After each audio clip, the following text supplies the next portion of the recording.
muito boa tarde a todos. Começar também por agradecer ao professor Ricardo Fontes de Carvalho o convite para estar aqui presente neste curso, que é já um clássico da sociedade e agora um clássico da Academia Cardiovascular. Pediram para falar de dispositivos cardíacos sem sondas e tecnologia wireless e sabemos de facto que quem segue doentes com estes dispositivos, e todos os cardiologistas, mesmo os que não implantam, sabem que há um aumento na taxa de disfunção dos elétrodos por cada ano de seguimento.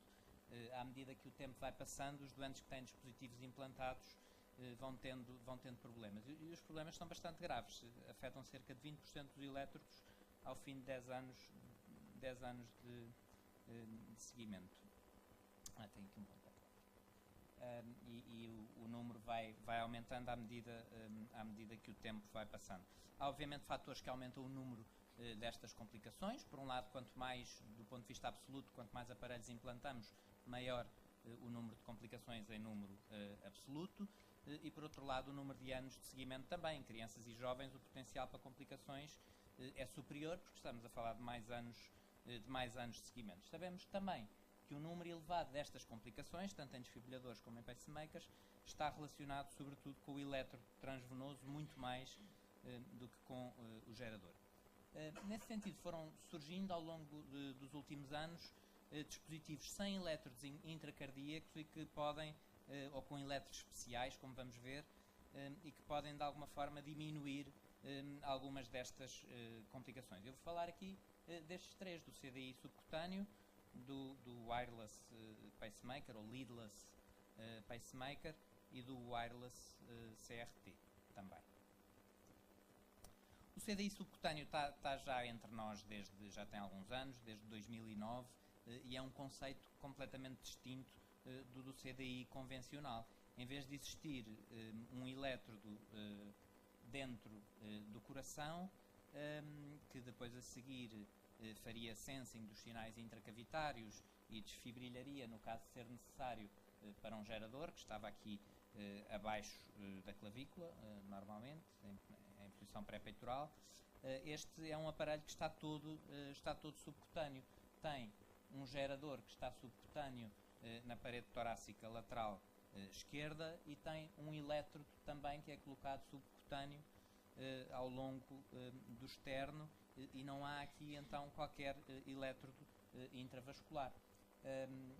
Tem várias vantagens também, como os outros aparelhos atuais. Permite também monitorização à distância, é compatível com ressonância magnética, dá um choque com uma energia máxima de 80 joules, e tem uma outra desvantagem, que na realidade com os doentes que escolhemos não são reais em relação aos dispositivos convencionais.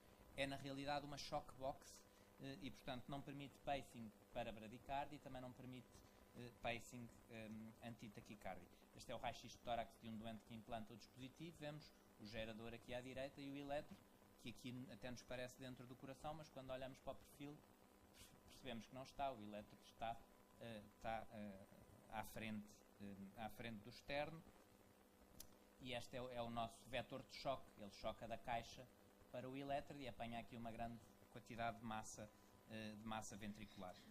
São aparelhos eficazes. Os estudos, houve já ensaios clínicos, e não vos vou amassar aqui com ensaios clínicos, mas que demonstraram que este tipo de aparelho é eficaz na terapêutica de arritmias ventriculares, tanto em agudo como no seguimento, e foi também já demonstrada a eficácia clínica, não só no contexto de testes de fibrilação. O teste de fibrilação é algo muito particular. O doente está sedado, está nas condições ótimas, e portanto não é completamente representativo do contexto da vida real, mas também já houve demonstração desta eficácia na vida real, em doentes que estão com alterações metabólicas, hipoxémicas, etc., em que os limiares de fibrilação podiam ser eventualmente mais altos.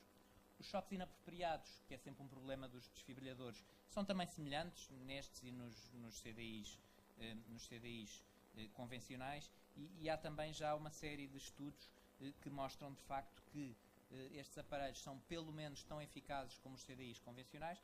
E temos aqui é um trabalho de um grupo de Londres, do qual o Rui Providência é coautor deste trabalho também, e de facto o que este e outros trabalhos demonstraram em comparação com os CDIs convencionais. Este é não há ainda ensaios clínicos aleatorizados, está a decorrer um, mas ainda não foi publicado. Isto é um estudo com propensity matched case, e o que isto mostrou, portanto, foram comparar retrospectivamente com uma população de CDIs convencionais, em que as emparelharam da melhor forma possível, e o que isto demonstrou de facto é que a eficácia é igual, a taxa de complicações para os CDIs subcutâneos de facto é mais baixa. Portanto, este aparelho está na prática clínica em Portugal. Neste momento já implantámos em todos os centros, já se implantaram neste momento mais do que 200 unidades, e está tudo satisfeito e tem o seu lugar na prática clínica. Isto reflete-se, por exemplo, nas recomendações da Sociedade Europeia de Cardiologia.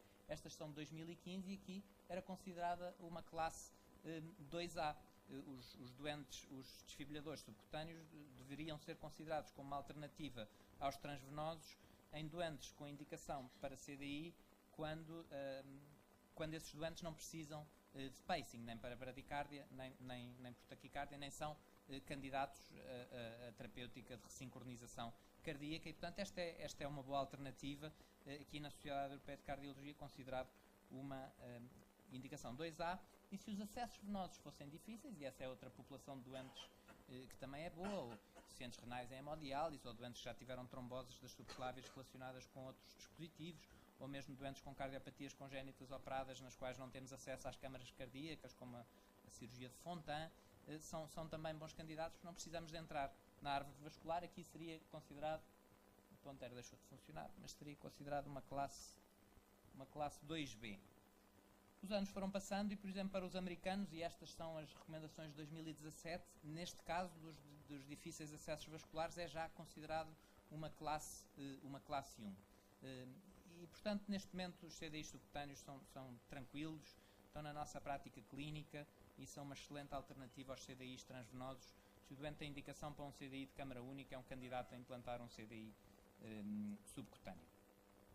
Em relação aos leadless pacemaker, também há casos em que é facílimo nós percebermos que são de facto uma enorme vantagem. Trago-vos aqui um caso clínico, também não vou ler estas linhas todas, mas isto é uma senhora que tem um BAV completo numa idade ainda jovem, e que tem toda esta história de 1983 a 2015, que é a história de muitos anos de pacemaker, substituições de geradores, fraturas de elétrodos, disfunções, endocardites, cirurgias, até que isto termina de facto com uma cirurgia e um elétrode epicárdico, e a determinada altura este elétrode epicárdico começa a subir limiares e a senhora começa a ter que substituir geradores todos os anos, porque o limiar já é tão elevado que de facto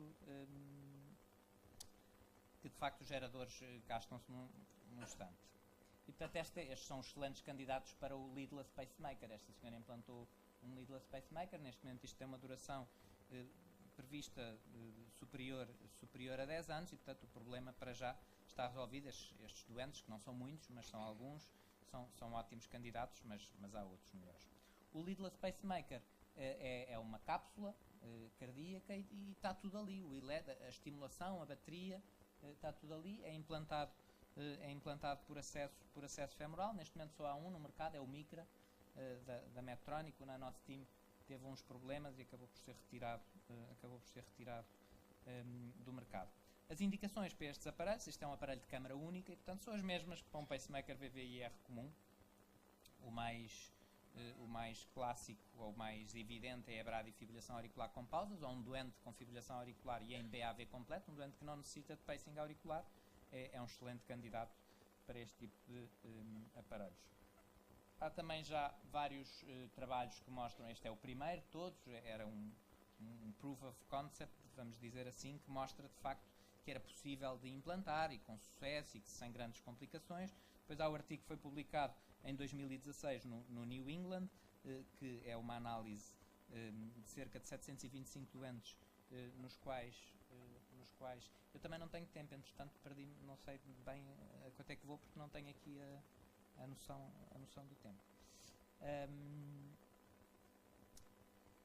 725 doentes, a maioria de facto com fibrilação auricular e indicação para pacing comum, e o que isto mostrou de facto aqui numa análise inicialmente para a maioria dos doentes com poucos meses ainda, poucos meses de seguimento, mostrou que o aparelho era bom, que os limiares se mantinham estáveis, o sensing mantinha-se estável e que a bateria tinha uma duração muito aceitável, e a taxa de complicações também era baixa. Houve um dos doentes que teve, ou 2 doentes que tiveram tamponamento na implantação. Isto é francamente mais baixo do que os tamponamentos dos doentes das implantações de pacemaker convencional, e não houve deslocamentos. Não há depois as outras complicações que há com os pacemakers convencionais, não há pneumotórax, as outras coisas associadas à punção da subclávia. Já foram publicados os resultados aos 12 meses, foram publicados o ano passado no Heart Rhythm, e de facto, num seguimento mais longo, esta impressão inicial confirma-se de facto, os aparelhos, os limiares mantêm-se estáveis e parece de facto uma excelente alternativa. Em relação tanto aos micra como aos CDI subcutâneos, há uma coisa também, neste momento, já com muitos milhares de ambos implantados em todo o mundo, que é importante dizer. Não há um único caso relatado até hoje de endocardite com nenhum destes sistemas. E todas as pessoas que seguem doentes com pacemakers sabem que, de facto, um dos problemas com os pacemakers são as infecções e a infecção endovascular, a endocardite. Há infecções com os CDIs subcutâneos, mas são normalmente fenómenos locais, e como não há elétrode endovascular, na realidade isso não tem grandes consequências, não tem as consequências de uma endocardite, na realidade. Um dos problemas que se pensa é que, ok, isto é tudo extraordinário, mas o que é que vai acontecer daqui a uns anos, quando for preciso, o elétrode vai estar encapsulado, e portanto o que se prevê neste momento é que vai ser possível, o aparelho é muito pequenino e provavelmente ainda vai ficar mais pequeno nos próximos anos, e há já modelos animais que mostram que é possível, sem afetar a função do ventrículo direito, implantar 2 ou 3 pacemakers micra, mas eu acredito também que muito provavelmente nos próximos anos eles ainda vão ser mais pequenos, e portanto isto vai ser ainda um problema menor. É fácil também pensar, quando se falou aqui no CDI subcutâneo, que não tinha pacing antibradicardia, que não tinha pacing antitaquicardia, e falámos no micra a seguir, é relativamente óbvio pensar que, bem, se calhar o ideal é ter a conjugação dos dois, e também já existe, foi publicado em 2017 no JQP. Para já, isto é um desenho só, isto foi utilizado em modelo animal, um CDI subcutâneo e um aparelho semelhante ao micra. Este é da mesma marca do que o CDI subcutâneo, portanto é da Boston, e isto tem a vantagem de poderem comunicar os dois, e portanto o CDI subcutâneo passa a ter a capacidade de pacing antitaquicardia e também de pacing por bradicardia, que era algo de facto que lhe faltava. E tem ainda aqui uma enorme vantagem, é que a utilização deste sistema vai ser compatível com os aparelhos que já temos implantados nos nossos doentes. E portanto, alguns dos doentes, se passarem a ter indicação para pacing por bradicardia, não temos que trocar o sistema todo, só temos que adicionar aqui o pacemaker. Isto é de facto uma grande vantagem. Falta-me falar então de um outro aparelho, este um pouco mais experimental, que é a terapêutica de ressincronização cardíaca. Como todos sabemos, demonstrou melhorar a qualidade de vida, a classe funcional, e diminui a mortalidade em doentes com insuficiência cardíaca, que têm bloqueio completo de ramo esquerdo e frações de ejeção baixas, sob terapêutica médica optimizada. E existem indicações claras hoje para a implantação destes dispositivos, contempladas nas várias diretrizes das sociedades científicas. O problema é que, por vezes, nós não conseguimos implantar o elétrodo no ventrículo esquerdo, através do seio coronário. Portanto, aí temos várias alternativas. Uma das a alternativa principal que existe hoje em dia é a cirúrgica, mas surgiu também um aparelho, um pouco ainda mais em investigação, que é um elétrodo wireless também. Então, como é que isto funciona? Este é um pouco mais complicado. Serve para doentes que já têm um dispositivo implantado, e o que acontece é que se vai implantar no ventrículo esquerdo um receptor muito pequenino, é descrito como pouco maior do que um grão de arroz, e este aparelho recebe um sinal acústico de um transdutor que está aqui num espaço intercostal, e depois tem uma bateria associada. Ele faz sensing do spike do aparelho que já lá estava e faz pacing no ventrículo esquerdo ao mesmo tempo. É implantado por acesso arterial. Portanto, é uma co-implantação, na realidade. Tem a vantagem de não precisar de anticoagulação oral. Outra alternativa seria implantar diretamente por via endovascular um elétrodo no ventrículo esquerdo. Isso exige anticoagulação oral. Alguns centros já o fizeram, mas este seria eventualmente melhor. Houve já 2 ensaios clínicos deste aparelho e traz vários problemas. O primeiro ensaio clínico tinha um número previsto de 100 doentes para implantar, foi interrompido ao fim, penso que de 40 ou 50 doentes, porque houve muitos eventos adversos major aos 6 meses. Tamponamentos, uma morte durante a implantação, hematomas inguinais extensos. Há um outro problema relacionado com isto, que é a perda da janela acústica. É necessário que o tal transdutor tenha num espaço intercostal, um bocadinho como o ecocardiograma, em que conseguisse ver bem o sítio onde está a enviar o sinal sonoro para o sinal acústico para o transdutor, e por vezes há microdeslocamentos e acaba por se perder essa janela acústica, e esse também é um problema deste sistema. Depois deste ensaio clínico já houve um estudo multicêntrico prospectivo, é o SELECT-LV Study, é um dos artigos que está recomendado aqui na bibliografia do curso. Os mesmos critérios, portanto era para um CRT falhado, digamos assim, um upgrade não possível, ou então em não respondedores, porque a localização do elétrodo não seria boa, endpoints de eficácia e de segurança, e de facto o sistema agora é ainda aqui um pouco mais pequeno e tem uma bainha para entrega, para não haver os tais tamponamentos. 39 doentes incluídos. Apesar de tudo, continua a haver uma taxa, eu vou passar rapidamente os slides,